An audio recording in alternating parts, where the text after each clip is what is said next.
Assalamualaikum warahmatullahi wabarakatuh.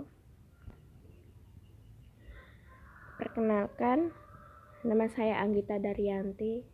Saya dari Prodi Manajemen Fakultas Ekonomi. Saya dari Universitas Proklamasi 45 Yogyakarta. Oke. Kali ini saya akan membahas seputar ekonomi energi. Yang pertama, jelaskan pengertian ekonomi energi. Ekonomi energi adalah model ekonomi yang menekankan upaya untuk memperbaiki taraf hidup manusia yang secara waktu bersamaan mengurangi dampak kerusakan lingkungan. Yang kedua, jelaskan tentang kebijakan bauran energi di Indonesia. Kebijakan energi di Indonesia. Kebijakan energi nasional merupakan kebijakan pengelolaan energi yang berdasarkan prinsip berkeadilan, berkelanjutan, dan berwawasan lingkungan, guna terciptanya kemandirian dan berwawasan dan ketahanan energi nasional. Kebijakan energi dilakukan melalui ketersediaan energi untuk kebutuhan nasional, prioritas pengembangan energi, pemanfaatan sumber daya energi nasional, dan cadangan penyangga energi nasional. Pemerintah Indonesia telah menerapkan prinsip bauran energi atau energy mix dalam pengelolaan energi di Indonesia. Energy mix atau bauran sumber energi merupakan suatu konsep strategi yang dapat dipergunakan sebagai alat tools untuk mencapai pembangunan energi atau energy mix. Dan ekonomi yang berkelanjutan. Kebijakan bauran energi atau energy mix menekankan bahwa pemanfaatan energi perlu mengoptimumkan sumber energi yang ada. Pada tahun 2010, penggunaan energi di Indonesia masih didominasi oleh minyak bumi, yaitu sebanyak 49,7%, gas bumi sebanyak 20,1%, batu bara sebanyak 24,5%, dan sisanya adalah menggunakan sumber energi baru terbarukan. Akan tetapi, didasari oleh pemerintah Indonesia akan semakin menipisnya cadangan minyak bumi dan energi fosil yang ada. Maka, pemerintah menerapkan kebijakan bauran energi atau energy mix. Strategi optimalisasi yaitu dengan mengoptimalkan sumber energi lain yang ada di Indonesia, seperti energi baru terbarukan, akan kebutuhan energi tidak hanya tergantung pada energi fosil saja.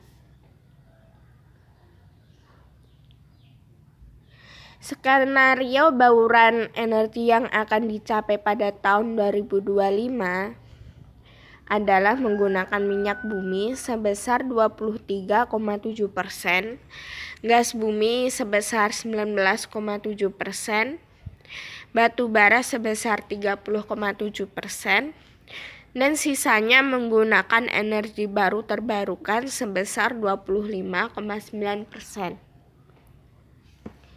Pada tahun 2030, penggunaan minyak bumi sebesar 19,4%, gas bumi sebesar 18,8%, batu bara sebesar 31%, dan menggunakan energi baru terbarukan sebesar 30,9%.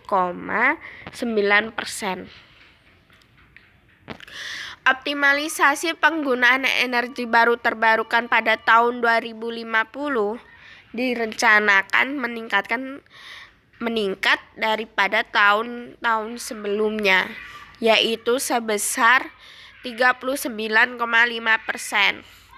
Sedangkan penggunaan energi lain semakin dikurangi, seperti minyak bumi sebesar 16,5%, gas bumi sebesar 14,3%, dan batu bara sebesar 29,7%.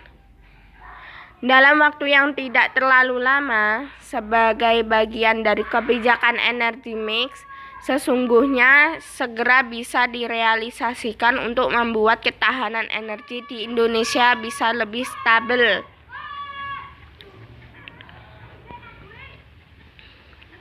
Indonesia tidak boleh tergantung pada sumber energi tak terbarukan berbasis fosil, minyak bumi, batu bara, dan gas. Namun juga harus mengembangkan penggunaan energi baru terbarukan seperti air, panas bumi, tenaga surya, dan lainnya. Energi baru terbarukan yang ada di Indonesia yang potensinya melimpah belum banyak dimanfaatkan. Menurut Undang-Undang Nomor 30 Tahun 2007, energi dikelola berdasarkan azas kemanfaatan, rasionalitas, efisiensi, berkeadilan, peningkatan nilai tambah, berkelanjutan, kesejahteraan masyarakat, pelestarian, fungsi lingkungan hidup, ketahanan nasional, dan keterpaduan dengan mengutamakan kemampuan nasional. Dalam rangka mendukung pembangunan nasional secara berkelanjutan dan meningkatkan ketahanan energi nasional, pengelolaan energi ditujukan untuk yang pertama, tercapainya kemandirian pengelolaan energi. Yang kedua, terjaminnya ketersediaan energi dalam negeri, baik dari sumber di dalam negeri maupun di luar negeri. Tersedianya sumber energi dari dalam negeri dan atau luar negeri sebagaimana dimaksud untuk pemenuhan kebutuhan energi dalam negeri, pemenuhan kebutuhan bahan baku industri dalam negeri, dan peningkatan devisa negara. Yang ketiga, terjaminnya pengelolaan sumber daya energi secara optimal, terpadu, dan berkelanjutan. Yang keempat, termanfaatkannya energi secara efisien di semua sektor.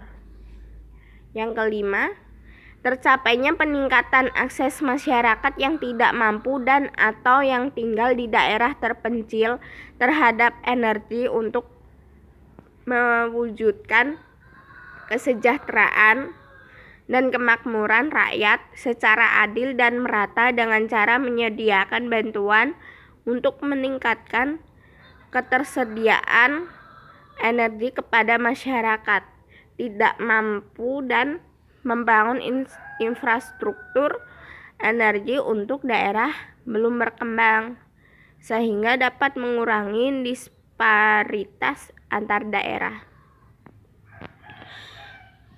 Yang keenam, tercapainya pengembangan kemampuan industri energi dan jasa energi dalam negeri agar mandiri dan meningkatkan profesionalisme sumber daya manusia. Yang ketujuh, terciptanya lapangan kerja. Yang kedelapan, terjaganya kelestarian fungsi lingkungan hidup.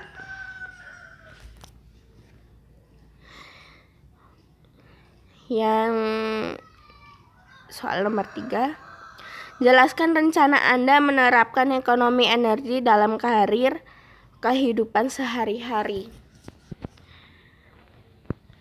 Penerapan ekonomi energi dalam kehidupan sehari-hari. Yang pertama, menurut saya menggunakan lampu hemat energi.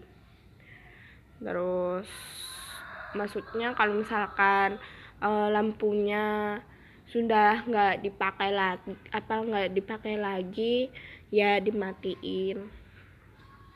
Yang kedua, matikan semua peralatan elektronik jika tidak digunakan, seperti televisi kalau sudah tidak dipakai, tidak dibuat tonton, dimatiin, terus kipas angin, terus AC dimatiin, terus apa lagi ya, setrika jarang, kalau misalkan sudah nggak dipakai segera dimatikan. Yang ketiga, mendesain rumah dengan ventilasi dan penerangan alami yang cukup. Biar hemat energi ya, di sini yang saya maksudkan, biar ruangannya dapat angin ya, yang pertama. Yang kedua, biar penerangannya cukup, sebagai pengganti dari lampu. Itu kan lampu itu semua dengan aliran listrik ya, jadi dimaksudkan untuk mengurangi penggunaan daya listrik. Yang keempat, menggunakan air secukupnya, jadi airnya nggak terbuang sia-sia. Kalau misalkan nggak dipakai, ya udah dimatiin kerannya. Yang keempat, kali ini soal nomor 4 ya. Saran dan kritik selama mengikuti kuliah ekonomi energi di AMPU oleh RTA. Oke, sarannya sih mana ya? Ya kedepannya kalau misalkan mengumpulkan video, ya maksudnya itu jangan membuat vlog terus, kali-kali itu tentang materi, maksudnya terbuat dari apa ya, dari Word kayak gitulah. Terus sarannya apa ya, dikasih kayak bagaimana sih caranya mengedit video biar bagus, bagaimana sih membuat vlog yang bagus tuh gimana, kayak gitu, dikasih kayak saran-sarannya gitu loh. Terus kritiknya menurut saya nggak ada ya. Menurut saya udah sekian dari saya. Apabila ada salah kata terus bahasanya berbelit-belit atau gimana, mohon dimaafkan. Oke, terima kasih, thank you. Wassalamualaikum warahmatullahi wabarakatuh.